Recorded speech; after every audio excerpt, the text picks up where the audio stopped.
Bonjour et bienvenue sur Espérance TV dans notre programme 100 jours de prière en partenariat avec l'Institut de la Voix de l'Espérance. C'est un réel plaisir, chers internautes, de vous retrouver pour ce moment de méditation et de prière. Cela fait déjà 34 jours que notre programme a commencé pour notre plus grande joie. Une oasis dans ce temps de détresse, car depuis le 16 mars, nous vivons une situation inédite. Depuis 7 semaines maintenant, nous sommes confinés. Ne pouvons quitter notre domicile que pour des activités bien ciblées par le gouvernement.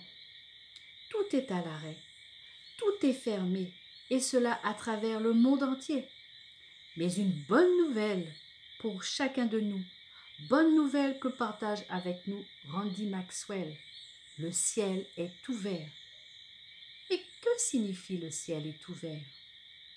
L'auteur continue en nous disant: cela signifie que vous et moi avons un accès total et complet à tout ce qui s'y trouve et que les étagères sont toujours remplies de tout ce dont nous avons besoin.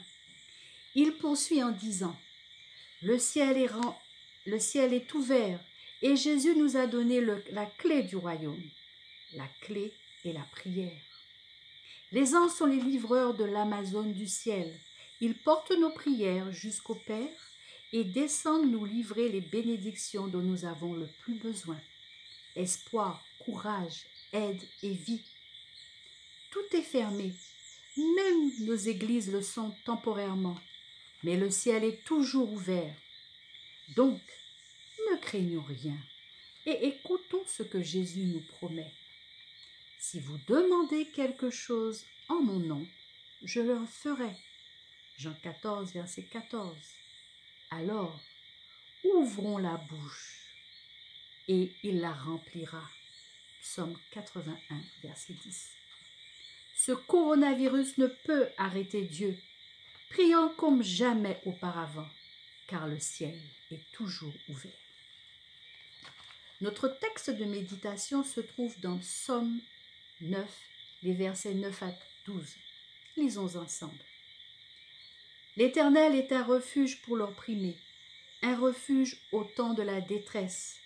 Ceux qui connaissent ton nom se confient en toi, car tu n'abandonnes pas ceux qui te cherchent, ô Éternel. Chantez à l'Éternel qui réside en Sion. Publiez parmi les peuples ses hauts faits, car il venge le sang et se souvient des malheureux. Il n'oublie pas leurs cris. Ces versets ne vous réconfortent-ils pas? Moi, oui, surtout en ces temps de confinement, de peur et parfois de désespoir. Quel réconfort de savoir que nous avons un refuge au temps de la détresse, un refuge où reprendre des forces, un refuge dans notre Seigneur qui ne nous abandonne pas, qui se souvient des malheureux et n'oublie pas leurs cris. Alors, chantons à l'Éternel et publions ses hauts faits. Confions-nous en lui, nous qui le connaissons. Cherchons-le dans la prière humble et sincère. Soyons sûrs qu'il veille sur nous et nous protège. Restons-lui fidèles et proclamons son nom puissant autour de nous. Prions sans cesse et avec humilité, comme nous l'indique le thème du jour. C'est ainsi que l'auteur du livre « That I May Know Him », afin que je le connaisse, à la page 270, nous rappelle la valeur d'une prière sincère. Une prière fervente, offerte d'un cœur contrit par celui qui désire faire la volonté du Maître, a plus de valeur aux yeux de Dieu que l'éloquence. Dans les conseils législatifs, l'agent humain peut ne pas avoir voix au chapitre. Il peut ne pas être autorisé à délibérer dans les sénats ou à voter dans les parlements, mais il a accès à Dieu.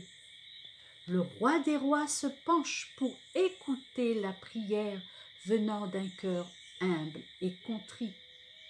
Dieu entend chaque prière qui lui est offerte avec l'encens de la foi. Le plus faible enfant de Dieu peut exercer une influence en harmonie avec les conseils du ciel. Mais comme souvent nous manquons d'humilité quand nous nous adressons au Tout-Puissant, lui dictant presque sa conduite envers nous. Comme aime à dire un auteur, l'orgueil n'écoute pas, il sait déjà. Vous est-il arrivé de mettre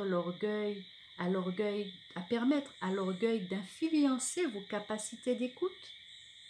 Peut-être avez-vous laissé l'orgueil dominer votre langue et même dicter vos prières. Si oui, priez pour que Dieu vous montre comment demander pardon à ceux que nos manières orgueilleuses de parler et de vivre ont pu blesser. Aujourd'hui, parmi toutes nos actions de grâce, louons Dieu de ce qu'il est au contrôle de ce monde et qu'il est toujours assis sur le trône. Bien que la vie semble actuellement hors de contrôle pour beaucoup d'entre nous, nous pouvons nous reposer dans la sécurité des bras éternels de celui qui promet qu'il ne nous délaissera point ou ne nous abandonnera jamais.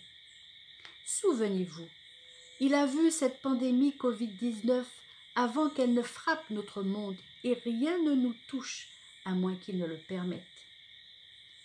Donc, si nous luttons contre la maladie, contre les pertes financières ou contre d'autres épreuves et douleurs, louons Dieu qu'il soit toujours sur le trône et que le mal que l'ennemi a médité puisse tourner en bien.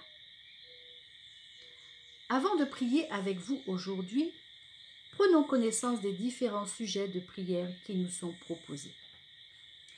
Prions pour ceux en particulier qui n'ont pas voix au chapitre pour se battre ou obtenir l'aide dont ils ont besoin pendant cette crise.